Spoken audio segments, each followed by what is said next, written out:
Good evening, friends. Welcome to yet another round of Edelweiss Connect.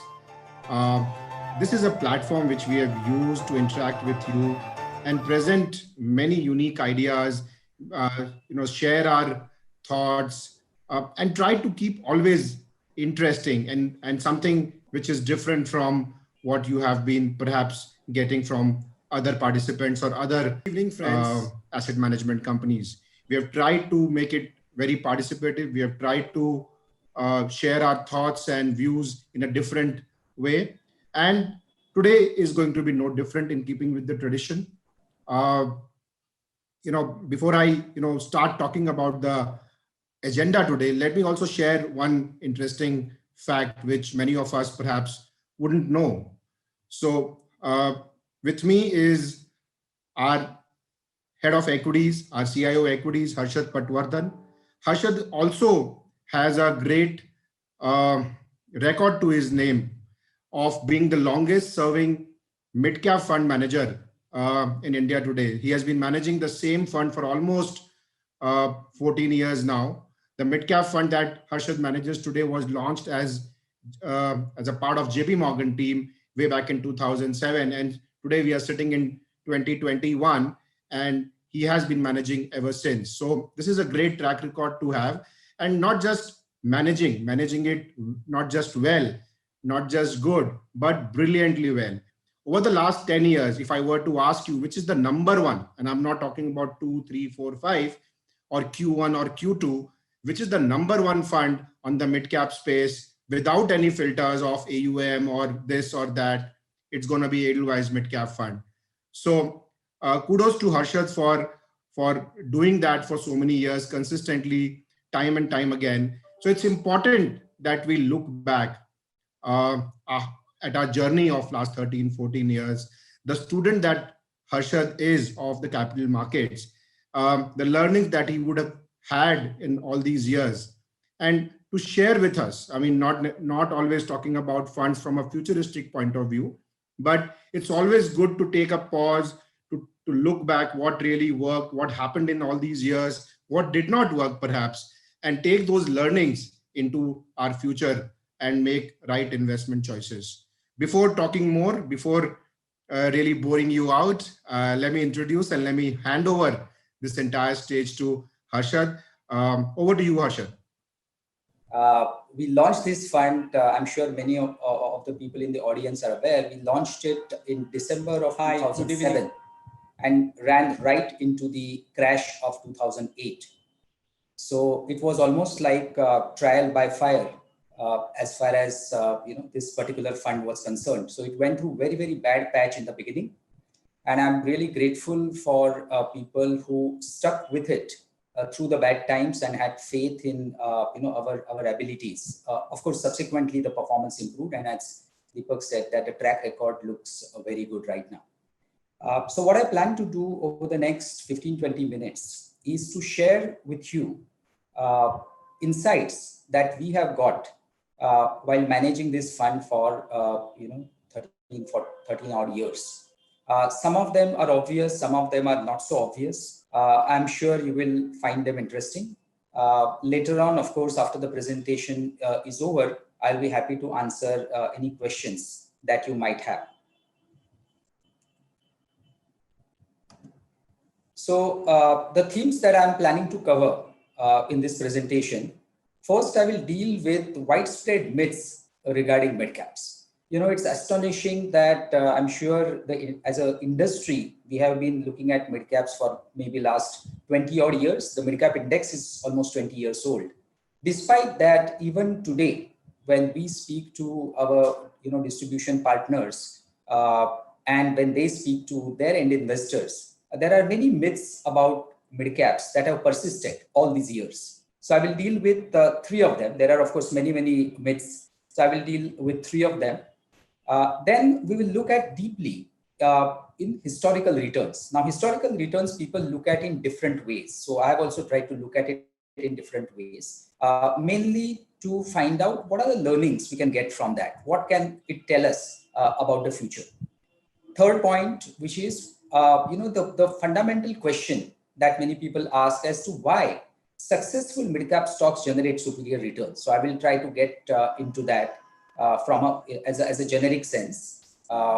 And of course, mistakes are inevitable in all investing, more so in mid-cap investing. How does one deal with these mistakes? How does one make sure that they don't impact the portfolio performance as a whole? And lastly, my favorite theme, I will not spend too much time on that though, because I have a separate presentation on liquidity. And if you are interested, please feel free to get in touch with your relationship manager from Edelweiss. Why liquidity should be an integral part of checklist while selecting a good mid-cap and small-cap fund. Now, while I will be speaking a lot about mid-caps, because this fund has completed 13 years, a lot of what I say today is also equally applicable for small caps. So I will not be mentioning it every time, but bear in mind that most of it is also applicable for small caps. Let's talk about the 3 widespread myths. The first myth that I encounter almost in any conversation, and I'm sure those of you who engage with your investors, your clients, also encounter this, that somehow there is a feeling that mid caps means inferior quality. Okay, that is a very, very entrenched myth, I must say. Just to remind everybody, we talk about large cap, mid cap, small cap a lot these days, because about 3 years ago, as all of us are aware, SEBI came out with what it means to be a mid cap, small cap.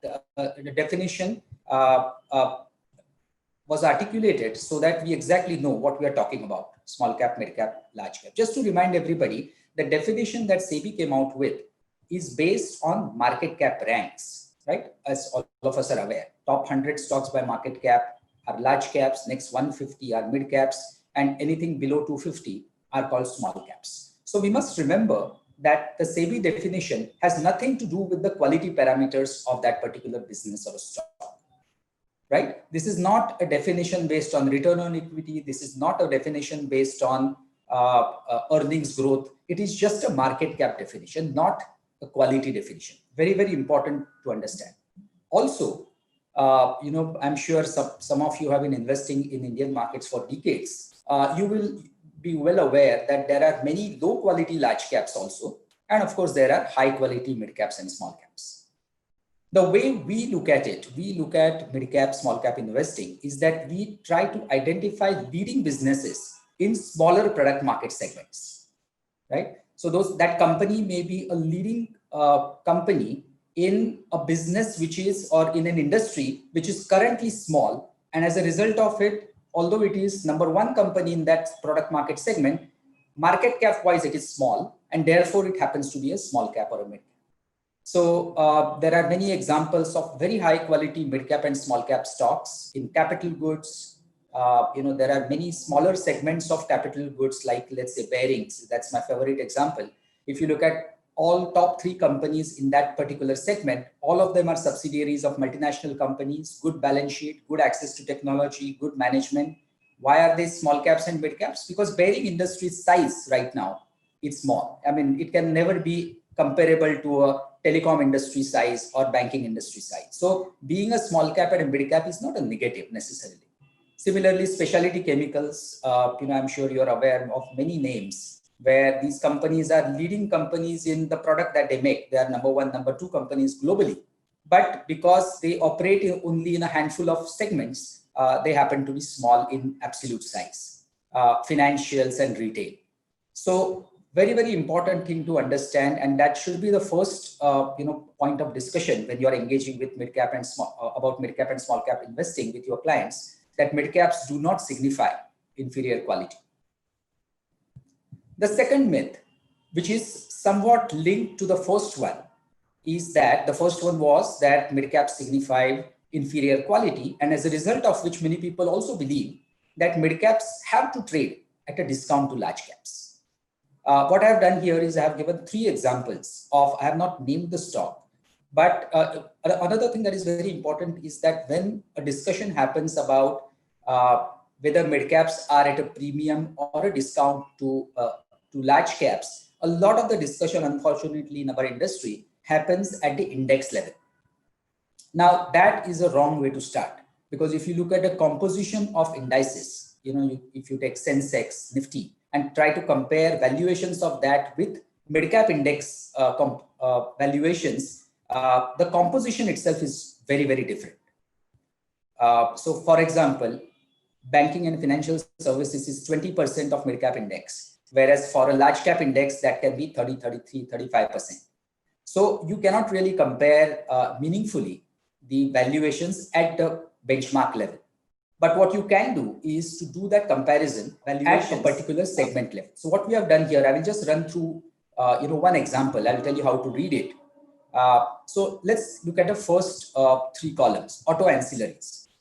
The way to read this is, I've kept it very, very simple. The way to read it is, 5 years ago, this particular large cap auto ancillary stock used to trade at 22.8 times 1 year forward. And at that time, another auto ancillary stock, but from a mid cap category, used to trade at 14.5. So it used to trade at 36% discount to the large cap.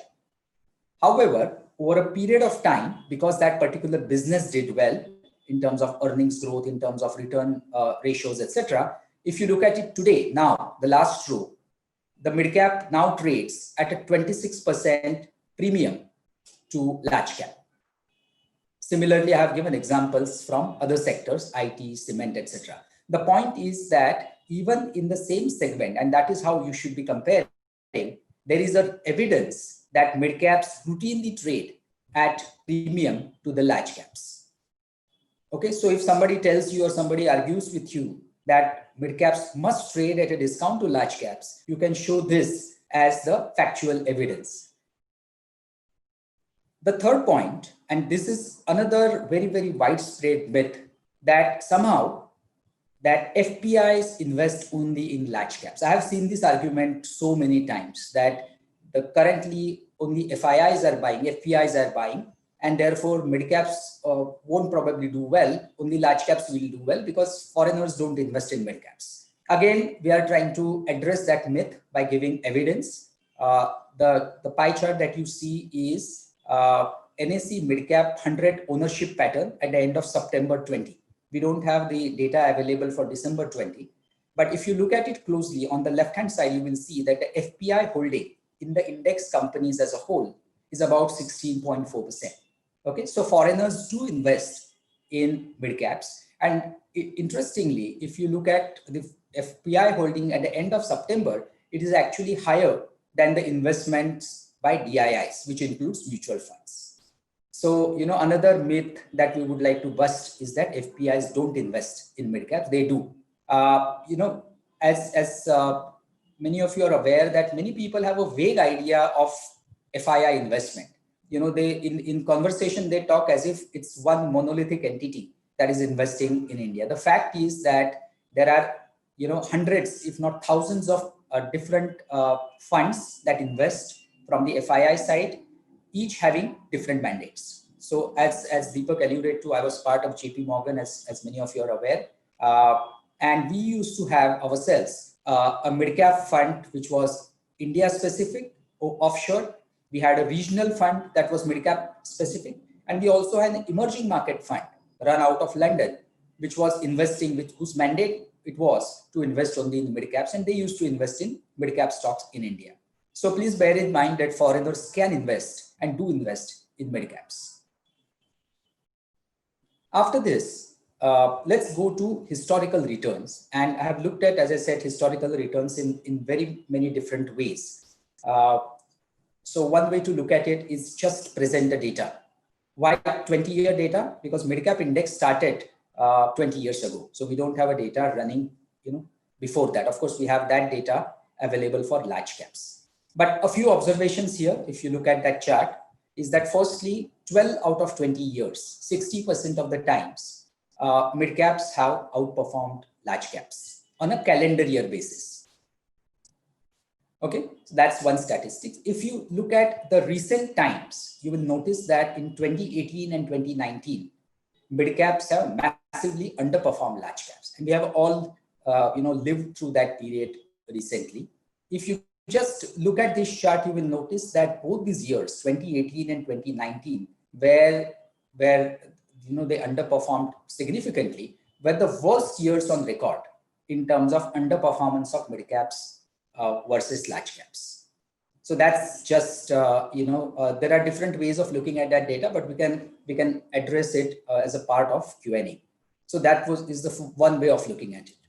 The other way of looking at it is what are the long period returns. So again, I have presented mid cap and large cap returns over long periods of time. And you will notice that because of 2018 and 2019 underperformance of mid caps versus large caps on a 3-year and 5-year basis, point to point, all this analysis is done at the end of 31st December 2020.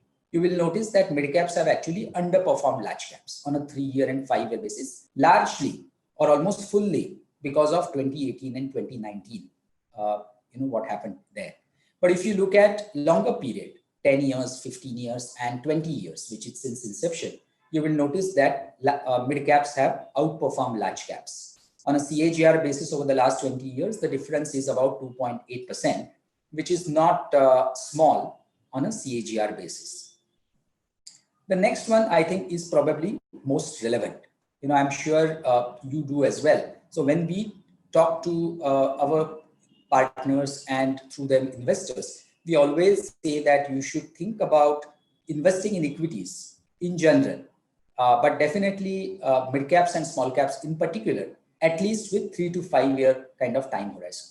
Now, if you look at the last 20-year data and come out and do the analysis of 3-year rolling return basis, you will notice that on a 3-year basis, 2/3 of the time, roughly 65% of the times, mid cap index has outperformed large cap index. If you do that analysis over 5-year basis, and I seriously urge that if you're looking to invest in mid cap, small caps, you should consider longer time horizon.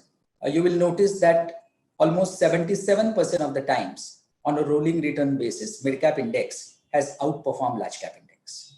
At this point of time, I just want to remind everybody that what we have been talking about historical returns, we are using index as a proxy. So we are taking mid cap index and large cap index.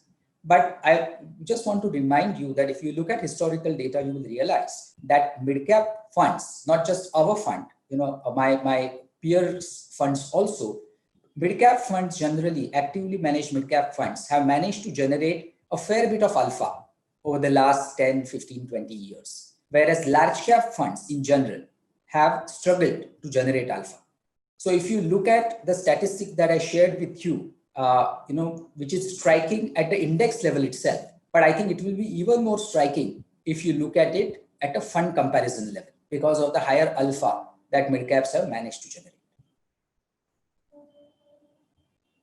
This is the slide which is fascinating in my opinion. What we do here is that we have looked at 3 bull phases in Indian mid caps. I have given 3, but I will explain only one. The conclusion from this is that the returns from mid caps on the way up tend to be front-ended. And I will explain how to read this particular slide. If you focus your attention on sort of the mother of all bull runs that we have seen so far, which is April 03 to Jan 08, I'll tell you how to read it. Over that period of time, the total holding period returns were about 664%. This is again in the context of mid cap index. So the CAGR during that phase was about 53%. But if you exclude the first year of that phase, where the returns were about 142%, you will notice that the CAGR drops from 53% to 36%. Now, 36%, of course, is a very, very respectable return. But the point that I'm trying to highlight here is that during upturn, the returns tend to be front-ended. If you look at the top 5 months, 3 out of the top 5 months in that phase happened to be in the first year itself. So, and the similar thing is there in the other bull phases also. So the conclusion from this slide is that if you are convinced that mid caps and small caps are going to do well, it pays to be early to the party. That's basically the conclusion from this slide. Let me now switch over to other points, which are about selectivity. That ultimately bottom-up stock picking is absolutely essential for when it comes to mid-cap and small-cap investing. So when you're looking at mid-cap and small-cap funds, I think you should make sure that the research capability and the track record on bottom-up stock picking of that particular fund is good. So let me run through some of the slides. One very interesting chart, and this is something that we actually had used during our small cap NFO 2 years ago, is that the average number of analysts covering stocks. So you will notice that as you go from large caps to mid caps to small caps, what I'm basically trying to say is that as you go down the market cap curve, the extent of research available on the street keeps dropping, right? At the large cap end, it's very large. And in fact, I don't know whether, some of you might know that some of the Indian companies, large cap companies, have extremely high coverage, in terms of research coverage. So one very interesting statistics, if I recall that correctly, more number of analysts cover TCS than Amazon and Google.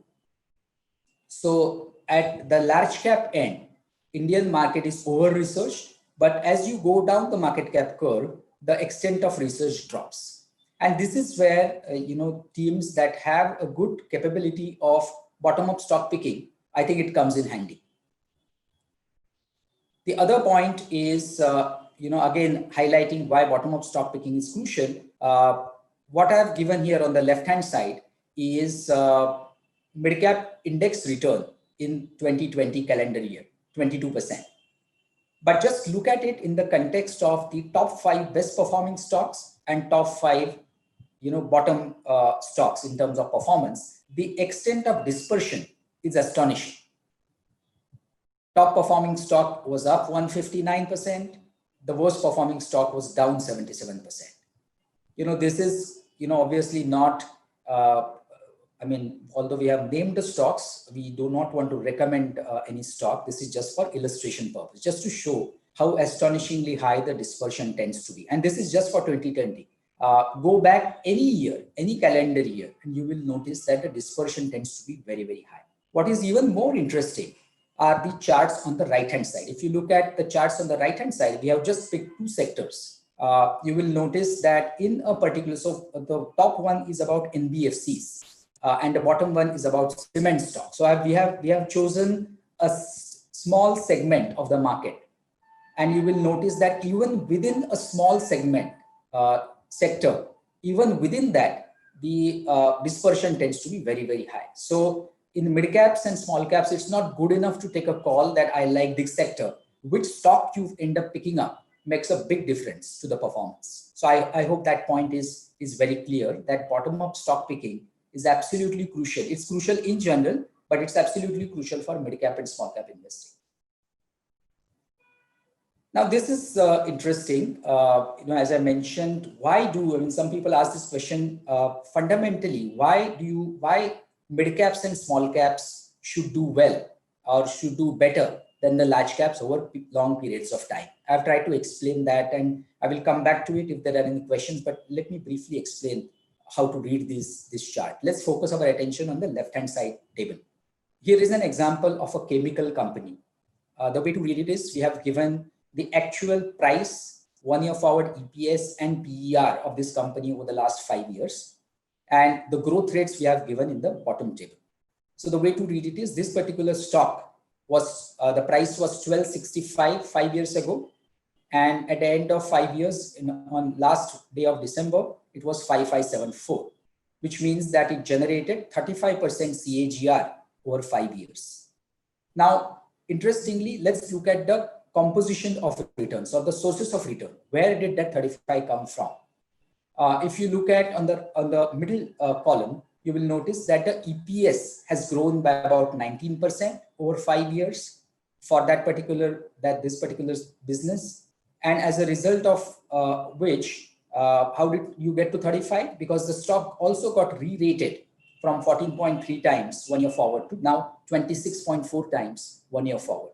So if you look at the bottommost row on the left-hand side, you will notice that the 35.3% return comes from 19% EPS growth and 13% in valuation re-rating that has happened in that particular stock over 5 years. And we have also given the number over 3 years. So the point is that the reason why we believe, and I've kept the word successful because of course not every stock that you buy is going to be successful. But the successful stocks in small cap and mid cap that really make a lot of money for you are the ones that not only generate strong returns in terms of EPS, but they also get re-rated, because typically many of these stocks are not well covered early on. It's only when they become popular, when they already deliver significant returns, is when more and more analysts start covering it. That's when more and more investors start demanding their brokers that I would like to have your view on this particular stock. So if you are early in identifying such stocks, you benefit both from faster earnings growth as well as re-rating. So that is, how successful mid-cap stocks benefit from both. And there are, umpteen number of examples of how that happens. I'm sure many of you are aware of some of the examples that we tend to give. However, let me, tell you that for every 2 or 3 successful stocks that we may identify, inevitably, we will have 1 or 2 stocks which are not successful, where you don't really make money buying it early. And it's very important to understand that how to mitigate the impact of your mistakes on portfolio. So we have, over the course of 13 years, we have made many, many mistakes. Fortunately, we have figured out how to mitigate the impact of that. And therefore, the portfolio performance over long periods has remained robust. The first is, it's very important to size your bet proportionate to your level of conviction.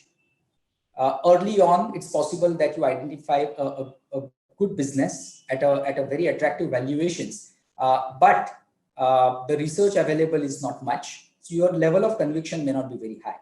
So we typically start early, start with a small bet early on. And as you develop conviction, we increase the bet.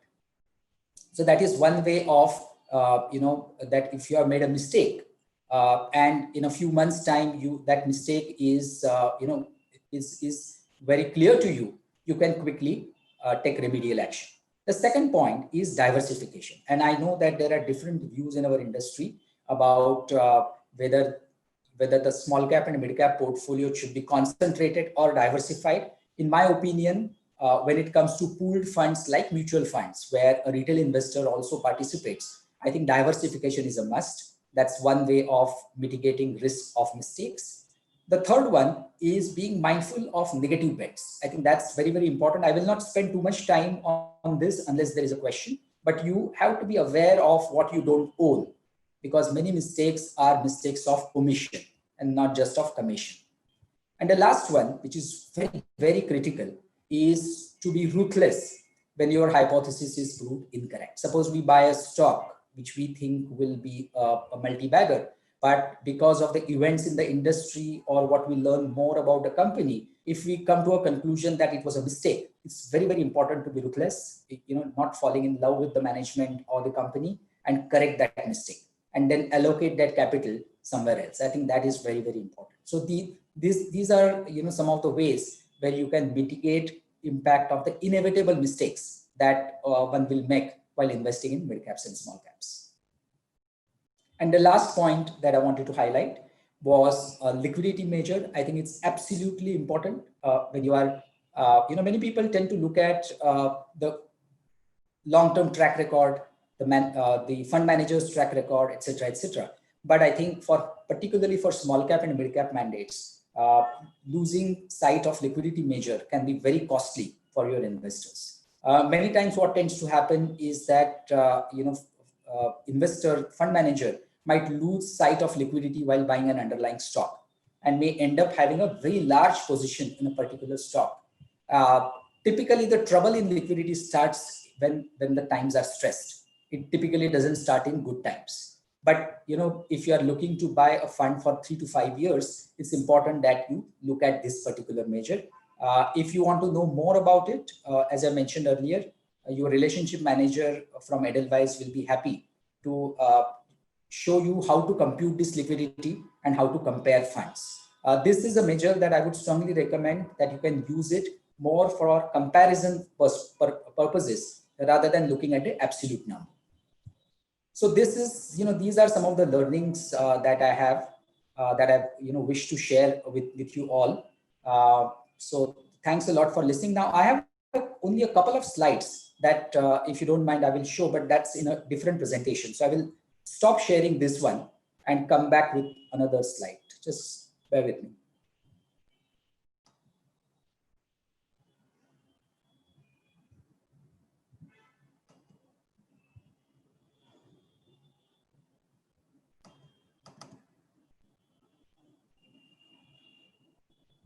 I hope the other presentation is also visible on the screen. Okay, so let me quickly go through another slide, another way of looking at historical numbers, which I haven't put up. Now, this is a fascinating slide. I have a similar slide for Nifty also, but this slide basically looks at, again, calendar year returns, but we have basically put it in different buckets. Many of you will be reminded that you studied different kind of probability distributions, typical Gaussian distribution. This is of course not exactly Gaussian distribution, but this is another interesting way of looking at the returns for mid-cap index over the last 20 years. We have the data for 20 years. A few quick points. One is that over 20 years, the CAGR, and this is up to December 20, the CAGR has been 16.5%. Other interesting thing is, because previously we looked at the relative returns of large caps and mid caps. Here we are looking at absolute returns. You will notice that 14 out of 20 years, that's 70% of the times, mid caps have delivered positive returns. So the reason for looking at it, spending so much time thinking about probabilities, base probabilities, is because frankly, future is unknowable, right? It's always good to look at the base rate probabilities, what had happened in the past. So if you don't know anything about the future, at least you have some anchor points to look at. So you will notice that 70% of the times mid caps have delivered positive returns. Other interesting thing is that there have been 2 years where mid caps delivered worse than 30% declines, 2008 and 2011. 2 years when mid caps delivered worse than 30% declines, but there have been 7 years when mid cap delivered 30% plus returns, right? Again, there have been 4 years when mid caps delivered returns between 0% and minus 30%. But there have been 8 years when mid caps have delivered returns between 0 and 30%. So the positive skew of returns is something that we sometimes have to remind ourselves and remind our distribution partners and investors that if you look at the history, because what tends to happen is that because of the recency effect, many people are still reminded of 2018 and 2019 when mid caps, not only did badly, they did worse compared to large caps. But I think this, looking at last 20 years of data dispassionately, gives you a good perspective. So that's what I believe. Very quickly, coming to outlook so that we can quickly go to Q&A later. We believe that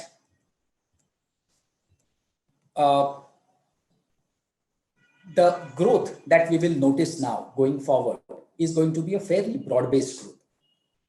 Economic activity has bottomed out. I will just show you 1 or 2 slides. These are the real GDP numbers, real and nominal GDP numbers over the last few years. A lot of the discussion in our industry happens about 2020 because it has been such an eventful year. However, you will notice if you look at the blue line, the Indian economy has been decelerating for quite some time. And as a result of which, we know that the earnings growth in general was very tepid. If you look at Nifty itself, over the last 6 years to March 20, the earnings growth was barely 2%. So that was a time, a very tough time, which got reflected. However, after bottoming out in this year, we believe that the growth is going to be pretty good. And more importantly, growth is going to be more broad-based. So if you look at the government structural reforms, agri laws, which will be beneficial for food processing industry, labor law relaxation, which is going to be very positive for many small and mid-sized businesses, more formalization of businesses going to benefit across the board. The whole Atmanirbhar initiative of the government is specifically focused on certain sectors. Many of those sectors have lots of companies in small and mid cap. Similarly, infrastructure push in roads, railways, ports, and so on will benefit a whole lot of downstream players. Many of them happen to be small caps and mid caps. So we believe that the growth on the way up is going to be fairly broad-based. Also, looking at the history, the odds of mid caps and small caps doing better compared to large caps are very large, particularly when you look at it from the perspective of rolling 3 years and 5 years. So as a result of which, we believe that mid cap outlook is fairly positive, particularly after big underperformance in 18-19. There is a good chance of reversal over the next few years. I will probably stop here and hand it over to Deepak for the Q&A session. Thanks a lot, Harshad. As always, it was a fascinating session. We all learned a lot about mid and small cap investing, and a lot of myths have been busted by your presentation today. So I'll take a few questions from our participants, and I'll encourage people to reach out to Edelweiss, relationship managers, our Twitter handle, our email IDs, etc. if you have more questions or suggestions about today's presentation. The first question, Harshad, it's about what kind of strategy one should follow when investing into mid caps and small caps. Should it be fill it, shut it and forget it, or people should be more nimble in their approach in terms of getting in and out? Okay, so Deepak, I showed the past performance in different ways, right?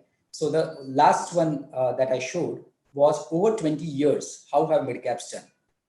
Okay, because different people may look at it differently. So first and foremost, it's very important to realize that over long periods of time, and this is not, we are not forecasting, we are looking at past 20 years of experience. Over long periods of time, mid caps and small caps tend to outperform large caps. That is borne out by the facts. I also shared the data about the absolute performance, where over 20 years, 16.5% is the long-term average. Also, importantly, if you look at the positive skew, right? So what tends to happen is that people might remember the worst year, but they probably forget the best of years because it has now faded in the memory. So I would say the longer your time horizon, the higher the chances of making more money in mid caps and small caps as compared to large caps. Also, if you look at the rolling return, which is typically how we recommend, Deepak, that anybody coming to equities, particularly mid cap, small cap, needs to have 3 to 5 year time horizon. The longer your time horizon, the lesser the chances of a bad outcome. So I would say that time horizon has to be long enough. At the same time, the slide that I showed about if you are convinced, and only if you are convinced that mid caps and small caps are going to do very well from here, it makes sense not to spread your investment too much. Okay, I am all for SIP investments, but if somebody takes a call and is convinced that I believe that from here next few years mid caps and small caps will do well, then I will not delay my investment too much, because a lot of the times we have seen 3 big cycles that the returns tend to be front-ended. So it's slightly complicated answer. I think what ideally I would say that if you want to discuss in detail, please do get in touch with our relationship manager from Edelweiss. We can discuss in detail. But longer your time horizon, higher the chances of making more money in mid caps and small caps. 3 to 5 year perspective, very high odds of outperforming large caps. And in an absolute sense, as you would have seen, and I've also explained the reason why you can make a fair bit of money. And if you are convinced that the timing is right, then I would do it in a front-ended manner rather than spreading it too much. So the practical difficulty that most investors and distributors face, Harshad, is that this front-ending happens very, very fast. As you rightly said, that if the bull market is 3 to 5 years, the first year gives you almost half the returns. And people, most people, we are all humans. So we see the returns and we would like to invest at that point in time. The conviction gets time to build, or perhaps the sizing of the bet from a fund perspective also increases Sure. only once you have seen some of the returns. So how do you mitigate this? Should you be a little longer and perhaps be prepared to miss a cycle to get another cycle? So I think, Deepak, I know that these are practical difficulties, but as you know, we keep trying. So just to remind everybody that in March 20 fell. I remember, Deepak, both of us were there. We had a call, Pan-India call, where we said the only advice we can give you right now is don't redeem, because the prices were ridiculously low. And in November, mid-November, you will recall, Deepak, we had a presentation where we said that it's too risky actually not to be in equities. Not to be invested. So not to be underweight in equities. So, we keep trying as always. So I know it's a cliche, but I think if you really want to benefit from this mid cap and small cap, I would say the cliche is that I think time in the market is more important than timing the market, right?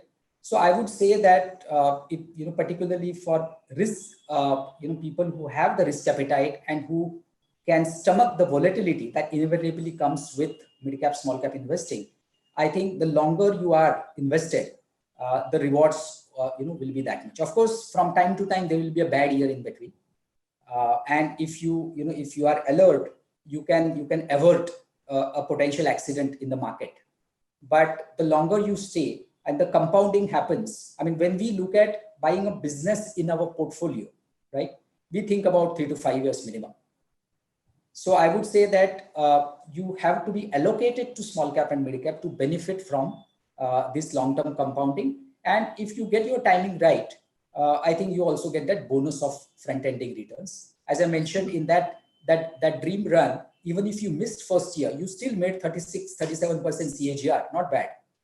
So you made a very, very interesting point that even if you miss it, go with it. If you really believe that this is the space to be in, there is no point waiting that you have missed the rally and you have to wait for correction like all our friends do, and the correction never seems to have be showing up.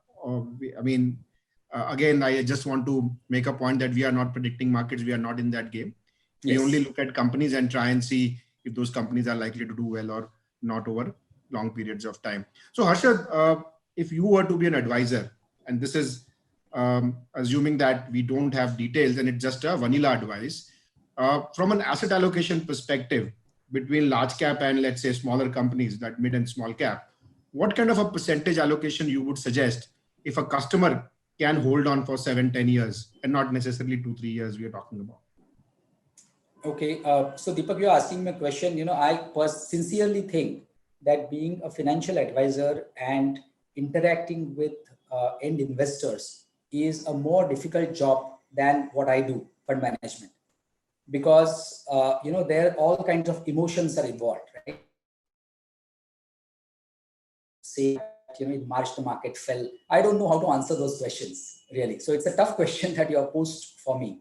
But I would say that again, it depends on the context as always. But I would say that if somebody genuinely has a 7 to 10 years of time horizon, I would definitely invest more than 50% in mid caps and small caps. If you genuinely have that kind of a horizon. One disclaimer here is that you should expect, if you invest in mid caps, you should expect higher volatility than general. You should expect corrections to happen from time to time. But if you genuinely have a long-term time horizon, you will make far better returns in mid caps and small caps, as the history suggests. Great. Harshad, this question is with regards to Edelweiss mid cap fund. Though in 10 years, the fund has done exceptionally well, even in 5 years and other time horizons. There is a question that since inception, that number doesn't show up on the same footing. What is the reason, if you would? And in fact, I think you covered it at the very beginning. Yes. The starting point was such a disaster. But if you would like to, give a sense of the journey in terms of NAVs also, it'll be interesting to know. Okay. So you are absolutely right that the disastrous start that this fund had make sure that although 10-year basis, we are number one, since inception, we are not number one. In fact, I may not be off the mark if I said that in the first year of existence of this fund, we must have been at the bottom, probably. because the NAV after listing at 10, it went down all the way to, I think, 2 rupee 40 paise or something in 2000, in the next 12, 15 months. Luckily, I had good bosses then, so I didn't lose my job and survived to, turn around the fund. But the reason why since inception the returns don't look good is because first 12 to 18 months were very disastrous, very, very bad for this fund, because we ran right into the 2008 crash. Great, Arshad. You showed some returns on your earlier slide. The question is, those slides are mid-cap category average, or we're talking about the index, mid-cap index fund here? And so, value, style, or growth, what is the best style suited for mid-cap investment approach? Okay, so all the price performance charts or comparison charts that I have shown, all of them are about the indices, be it mid caps and large caps. So in the comparison also we have shown only, and which is why I mentioned that we cannot pick up any fund, two funds and show the comparison. But bear in mind that the actual experience of investors in mid caps versus large caps is actually better than what the comparison of indices suggests, because in general, good mid-cap funds have managed to generate decent amount of alpha. So the actual performance is better than what the indices comparison suggests. The second question is about growth versus value. Frankly, we are growth investors. I hate this comparison between growth and value, but I think in the Indian context, particularly in mid-cap and small caps, I think growth investing is definitely something that we prefer. Because even in the worst of times for the Indian economy, when the economic growth is decelerating, we find businesses which are doing very well, which are still generating 15-20% growth by increasing market share. Okay, just one example, we have seen banking sector in this country. Overall basis, not very good. Maybe there are years when the credit growth is hardly anything, but you still get companies which are still growing their earnings by 15, 20, 25%. Even in that kind of a scenario. So I think mid-cap, small-cap segment growth investing is something that we'll go for. So this gentleman here is complimenting you, Arshad, for managing the Edelweiss small-cap fund so very well. He goes on to say that you had taken allocation to healthcare higher during the early COVID stage, and that played out beautifully well. And now we see engineering having a higher allocation in your portfolio. The question is that, as NPA declaration starts by bank, isn't this fund going to take a possible hit? So what's your call basically? So there's a concern, there's a compliment, and there's a question. Okay, first of all, thank you very much for your kind words. I think we will finish 2 years in sometime in Feb, March, right? Yes. So pharmaceuticals early on we increased starts by bank. If you look at the fund right now, you will notice, and I will answer that question through by giving the positioning of that fund. And frankly, the question is about small cap, but what I'm going to say is also true about our mid cap fund. That if you look at the positioning, if you look at the fact sheet, you will notice that the big bets that we have sectorally one is industrials. So engineering, capital goods, all those kind of companies, and also BFSI, banking and financial services. So these are the two sectors where we are positive on. And why are we positive on them? If you look at our world view, how we believe the economic activity will pan out, and I did show that particular chart, that we expect that Indian economic activity bottomed out in April, May, June quarter of 2020. And from there, it is going up. Year-on-year basis, we are still lower. So as we know, in the next quarter, we contracted by 7.5%, but that was far better than 24% contraction in April, May, June. So I don't know whether you guys are, focusing on the results of economy, and therefore our positioning in engineering, industrial companies is very high. Am I audible, Deepak? I see there is some internet. There was a pause. There was a video pause, but I think it's fine now. Okay. The question on NPLs, I believe that frankly on the NPL side, it's not exactly state secret. We knew for last 4, 5, 6 years that NPLs is a big problem and big burden for banking sector. The reason why we have actually gone from being underweight to being mildly overweight on that sector in both the funds is because we believe that Indian quality companies on the banking and financial services side are well prepared to deal with that problem. So the reporting of NPLs will go up after Supreme Court allows it. But I think the provisioning coverage that these companies have made is adequate.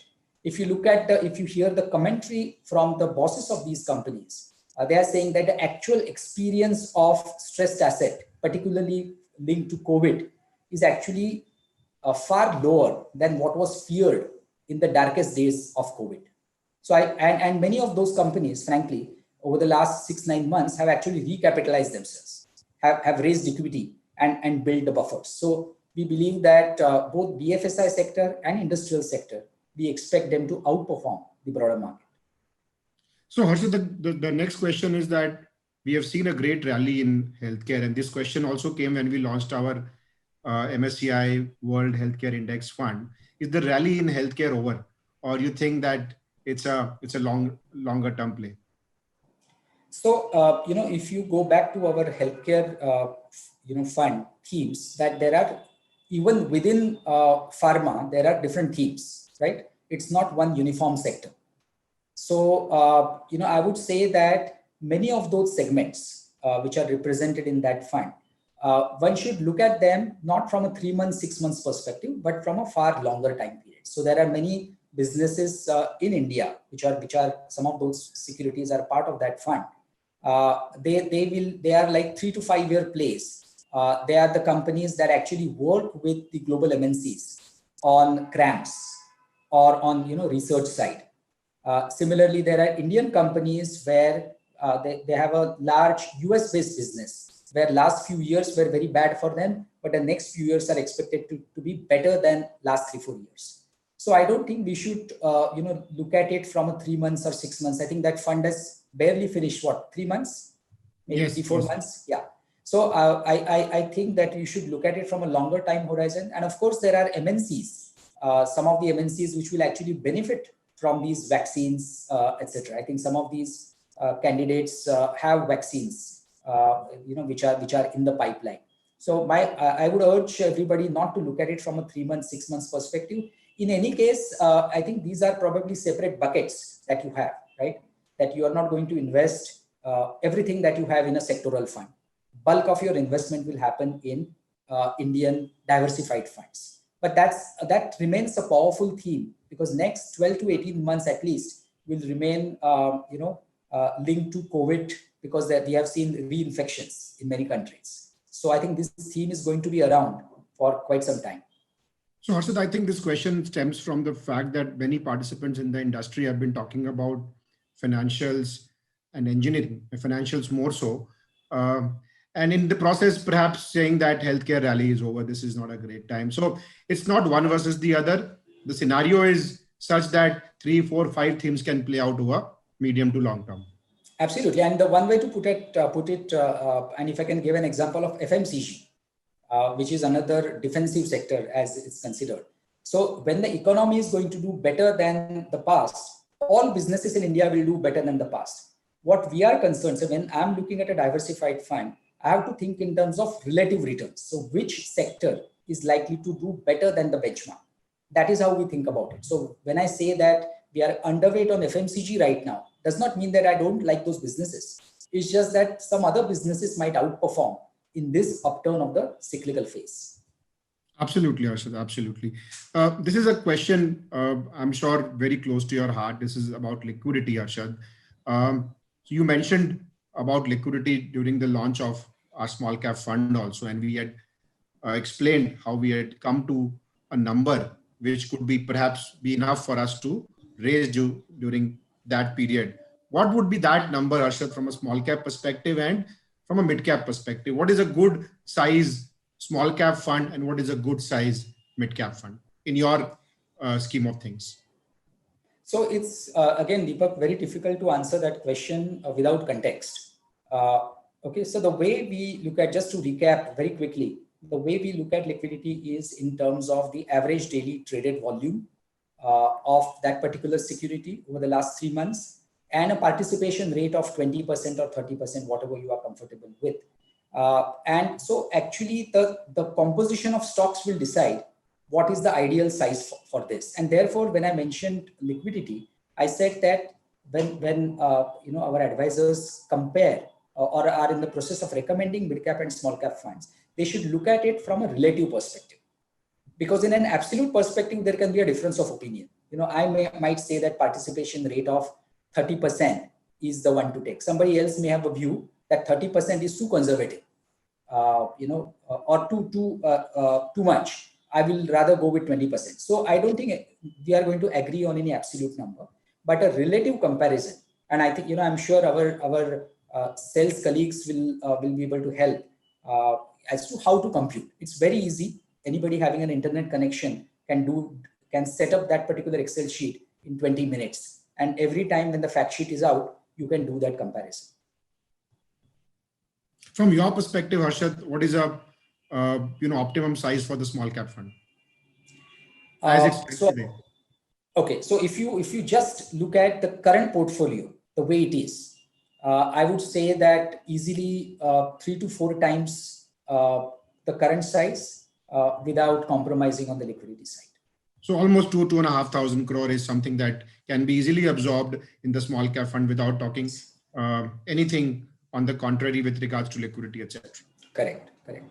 Harshad, any particular reason that the cyclicals, haven't really seen the kind of interest or participation that saw in 2003 to 8 period? Do you see those periods coming back with regards to capital goods, with regards to some of those infra related ideas? What's your overall view? I mean, financials you have spoken about, engineering you have spoken about, but there are other facets to that entire piece.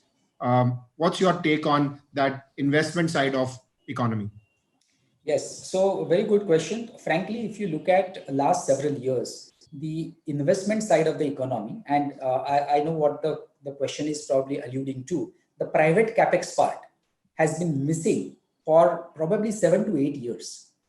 So which is why we have not really seen the kind of rally in some of those stocks.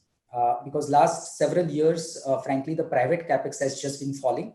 From time to time, government is the one which is spending money in infrastructure creation, etc. However, we believe that now with the growth finally picking up, and there are also reasons we didn't discuss that, but let me just remind everybody as to why the growth hasn't really picked up in the economy and why the growth has been decelerating.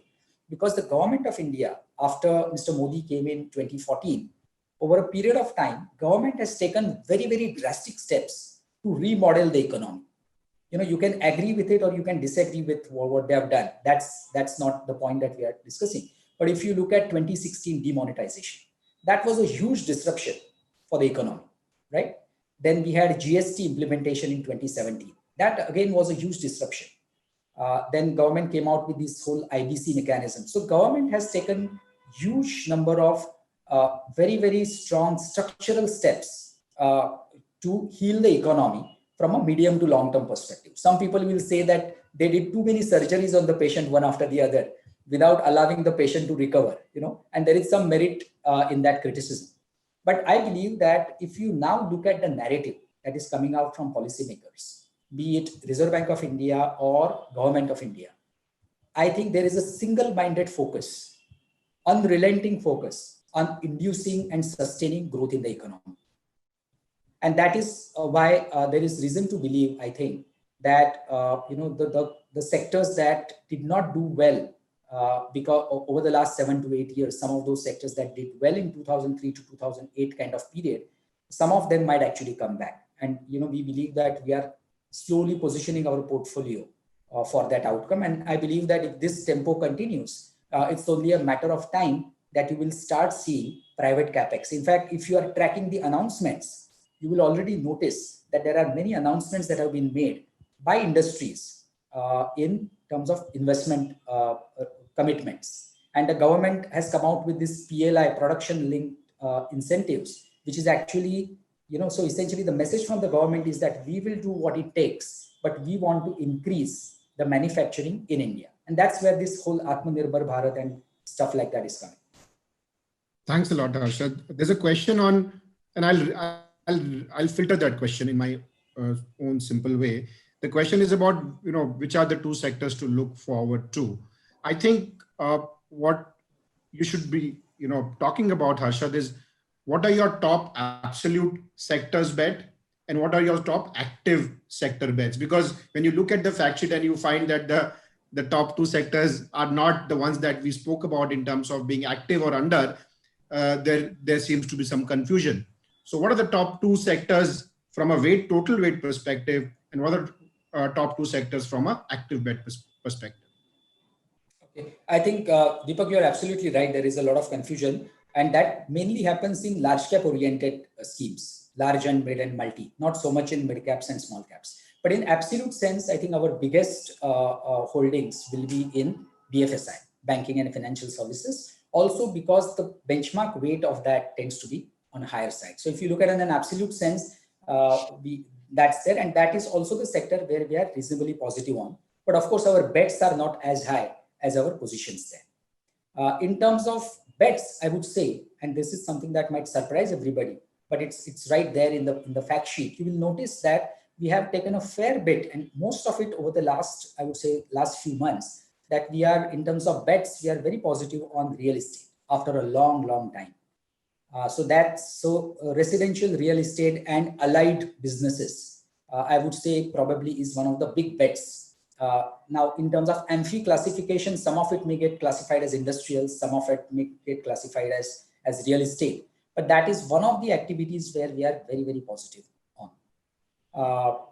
And by the way, we are also positive on IT services. I think there is a lot of demand strength that we have witnessed in IT services. It's true for large caps, and that's obvious, but it's also true for smaller businesses in that sector. As a follow-up to what you just mentioned, Harshad, on real estate, and it would be a big surprise for a lot of people because it's almost been a decade now that people haven't been bullish on real estate, especially from the stocks point of view. What exactly is driving that thought, A? And B, would you also take it as far as also being positive on some of the funding people, HFCs or NBFCs, or that would take a little longer? So, whenever we are, doing research and we are sort of trying to identify a theme, that is how we think about it, as to where is the delta in terms of impact going to be higher. And we then try to buy those kind of stocks, and we try to corroborate that with talking to everybody. So one of the reasons why we became positive on this particular sector over the last few months is because, and that is being very widely covered now in the media also. But clearly the affordability has improved on the residential. I'm primarily focused on residential. We are also positive on commercial real estate if you look at the portfolio, but the delta over the last few months has been more on the residential side. So one is affordability has increased tremendously. Secondly, the mortgage rates are probably the lowest they have been for quite some time. Okay. The third thing, and this is from the investability perspective, that this particular sector went through, I would say, hell over the last several years. So we had, demonetization, which probably broke the back of that sector. Okay, then we had RERA, which was another big shocker for that industry. The way conventionally this industry used to operate in big cities, right? The third one was GST related issues, and the fourth one that came in 2018 was this whole NBFC crisis, which impacted the funding for the real estate project. So what that has led to over the course of last 3-4 years, and this is something that incidentally happening across sectors, but I think it is very evident and probably most important in this sector, that we have seen the tier 2, tier 3, tier 4 developers withering away. Right, the previous model of typical in Bombay, and I'm sure in Delhi, Calcutta, everywhere, that you start a project, get the money, buy land, and start the other project, that has gone away because of RERA. So we have seen a massive consolidation that is happening, and therefore the listed, more organized players with access to capital market, with balance sheets, actually benefiting from it. So their market share in each micro markets of these large players has actually improved just when the industry itself is turning around. And of course, we have seen some fiscal incentives in Maharashtra, for example. They have given some concessions. So I think that is the reason why we have that as a big bet in our portfolios. You're on mute. Harshad, last question. This pertains to the private sector versus public sector banks. Many of the public sector banks seems to be in the mid cap, segment now. Also, we saw a decade or more of, peculiar stance where the PSUs were having the largest book of CASA, whereas the quality retail lending book was being driven by the private sector. Only very recently, in last 1-2 months, we have seen the market share growth of some of the housing and some of the retail lending being driven by the public sector banks, maybe because of absence of some of the NBFCs and HFCs. Do you see that as a trend, and hence would you like to watch this segment and perhaps increase bets on the public sector banks? So because of the ownership pattern of public sector banks and the way they are managed generally, there are honorable exceptions, of course, 1 or 2 honorable exceptions which I will not mention, but in general, frankly, the ownership structure and the way the managements are done, we are not very enthusiastic about looking at public sector banks from a long-term perspective, because there are too many changes that can happen from time to time. Unlike in private sector banks, where it's almost what you mentioned earlier, buy it, shut it, forget it, kind of a thing, that you can't take a long-term view because there are just too many variables. The management changes too often, the strategy changes very often, and we should remember that ultimately the banks are probably are also very influenced by what the government states. So I would not look at them from a long-term perspective. Fair. There could be tactical bets though from time to time. Fair point, Harshad. Thank you so much for being so candid and yet enlightening our partners and investors alike. So we'll leave today's session with a promise to come back very soon post budget and post result season and give you a fresh update on what we see, on what we observe. We'll also be talking to you on this Edelweiss Connect platform on other subjects in the meanwhile. Thank you so much, everyone, for logging in. We really appreciate your time. You almost gave us 70-75 minutes. It's really, really valuable. And we couldn't be more grateful than that. Thank you so much, Harshad, for your time and for your insights. Thank you.